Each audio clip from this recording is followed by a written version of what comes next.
So there's something pretty disturbing in the new Pokemon Bank update that was released a few days ago. It's kind of the digital equivalent of your parent replacing your pet goldfish with another similar looking one and hoping that you don't notice the difference. The new update includes a feature that allows transferring of Pokemon from Red, Blue, and Yellow on the Virtual Console to Pokemon Sun and Moon. Generations 1 and 2 were always able to trade with each other, but since then, only Generation 3 and onward were allowed to transfer to modern Pokemon games. And there has been no official method to bypass this generation gap. That is, until today. With the new update, in addition to being able to transfer from 6th to 7th gen, you can also go from 1st to 7th gen. This finally breathes new life into those old, classic Pokemon. Or so it seems. The problem with this isn't that it's impossible, but a lot has changed between generations 1 and 7. As such, the algorithm used to convert this data is worth looking at. A Gen 1 Pokemon consists of only 33 bytes. Here we have Pancakes the Pikachu, as it is stored in the saved data. These few bytes make up the entirety of the Pokemon. These colored bytes show the part of the data that make up the Pokemon. The other bytes are less important, or they're constants, such as current HP, the type, or the catch rate.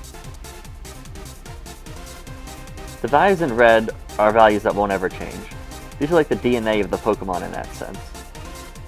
The species index, in this case 54, is Pikachu, trainer ID number, and the individual values, or IVs. The IVs are predetermined when the Pokemon is caught, and explains why no two wild Pokemon are ever the same. These are also called DVs in Gen 1, and are basically the same as the Pokemon's genes.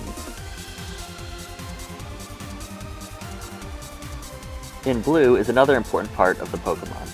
These are the effort values, or EVs. They change depending on the battles that the trainer has been through with their Pokemon. This explains why trained Pokemon are stronger than wild ones. It also means that Pokemon will change with the trainer, beyond just leveling up. In orange and purple are things that can change more easily. Level and EXP are directly related, and the level is just a number. Moves can be learned either by level up or TM. So now that we've looked at the basic structure of a Pokemon in Generation 1, let's see how Pokemon Bank deals with them. According to Series M, a Pokemon hacker/data miner, this is what Pokemon Bank does during the transfer. Something's already a bit annoying, and it's that shininess and genders work differently than they used to. Despite neither being visible in Gen 1, they are both derived from the IVs in Gen 2, meaning genders and shininess were consistent if a Pokemon were traded between the two games. So going back to our example, that means that all this data is completely discarded by Pokemon Bank. That leaves only a third of the Pokemon left. Also note that the old IVs and EVs are completely out of the equation. These were the pieces that made the Pokemon most unique compared to other Pokemon of the same species. In fact, what you're left with is rather generic. Moves can be taught much easier in newer games, and the level is just a number. Experience determining natures is just weird, because that means every time even one experience point is gained, the nature changes completely. So if you remove all those things, you're actually just left with the ID, as well as the name and the original trainer. Everything else might as well be completely from scratch. So this means that to transfer a Pokemon from Generation 1 to 7 is essentially just getting a completely different random Pokemon with the same species, moves, and level. The old Pokemon data is destroyed, including the parts that made it unique and the parts that changed as it was trained. It seems that it would have made much more sense for some type of algorithm to exist that would convert old-style IVs and EVs to their modern equivalents. Natures would also make a lot more sense if they were based off IVs, seeing as they never change, unlike EXP, which changes rapidly. And for simpler things like genders or shininess, algorithms already exist that can convert those from Gen 2, also based on IVs. This also means that if Gold, Silver, or Crystal come to the Virtual Console, they won't be compatible with this transfer method.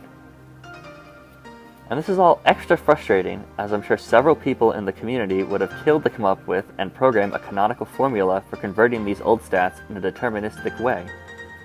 It would have been too good to be true, apparently. But enough of the theory, let's see how this affects a real Pokemon that actually goes through the transfer. Yes, Pancakes is a real Pokemon, and these are its actual bites.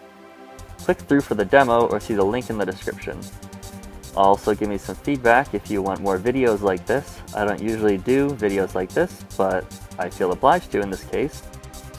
I actually still have my original Pokemon save data from Red version, and I was looking forward to bringing the 18-year-old team into Sun and Moon when this feature was announced.